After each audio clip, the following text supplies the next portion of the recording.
concise. Good evening, Thank Honorable you. Minister. I'm very glad to be speaking to you right now. I'm Terence Tachiona, co-founder of Unite Science and Technology, a youth who's been following the developments of our government for the past 9 years. Honorable Minister, all of the problems that are being aired by citizens, this can be solved by Zimbabweans. I'm not going to complain. But Honorable Minister, our government has been trailing in terms of implementing technological advancements. Honorable Minister, we've seen STEM by Professor Jonathan Moy. That's a very, very good project. But what are we doing about those graduates who have studied computer science? What are we doing about those graduates who studied engineering? They are here in Zimbabwe. They're looking for jobs outside. As the government, I've been following with the CDIC, Minister of ICT, and Tertiary Science and Technology. There are no programs that are open to everybody, even me from the grassroots, from the rural areas, who is capable of developing these cutting-edge technologies that can solve the problems that we have. We can't have citizens who are complaining about roads when we can invest in bringing up solutions. Can So I ask you a question? Sorry, because you've defied the rules and made your statement a statement as opposed to a question. I'm going to ask you something. Yeah. You being in technology and ICT and as a young person, what do you think you can do to contribute to the challenges that, for example, local government faces, where there's poor sewage, where there's poor infrastructure, where there's, you know, all these issues that we're discussing today on this platform? I'm going to throw it back at you because you haven't yet asked a question and you've been speaking for about a minute and a half. So you have a lot to say. So I'd like to know what you would do. All right, Ruvheneko. As a United Science and Technology, we're a group of tech enthusiasts. We can solve, we can come up with these technologies, but we don't have the platform. You have one right now. You've got a microphone and a live audience. No, I mean, this is the over platform I'm talking about, 100,000 people that Ruvheneko, are going to listen to this. is a government-funded platform, facilities to develop these technologies that can help the country. We are not looking for business.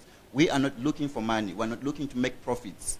We want these technical hubs. We want these incubators. Right. We want the data centers that we can be able to test our systems in real life that can help the government. So what has the government done There you go. See, to there's a support question. science and technology? There you go. Honorable. I'm happy, but let me put it up front. I'm not a science or technology fundi. But I think the question would apply to any industry. But what you said is very important. Let me say also that our education system, and that's why there is the psychomotor element, we've got to balance. It appears there was a preponderance for first-class students who are very good in law, English, and so forth. It was just the development of the intellectual level without us attending to the psychomotor, the skills. We need to be able, and the President has been consistently talking about the need to diversify. And two ministers are doing exactly that. Dr. Dokora, using the Nziramasanga Commission and the report, he is attempting to put right some of the wrongs that have been inherent in our education system. Professor Moyo has come from the higher education state level and said, let's promote science, mathematics, technologically friendly subjects so that we can create a developmental base for our nation. Young people can change a nation. What you are saying to us is you have this burning desire to do something, but you seek recognition. You seek a platform upon which you can say to the nation, you know what, this is what I'm thinking. This is what I can do. And I'm so happy that you have come up. We will talk to you after this and introduce the relevant minister and say, talk to this young man. He has an idea. Perhaps it's an idea that can bring value to our nation. Who knows? Thank you for that answer. I long for the day where that answer is concise. To say visit www.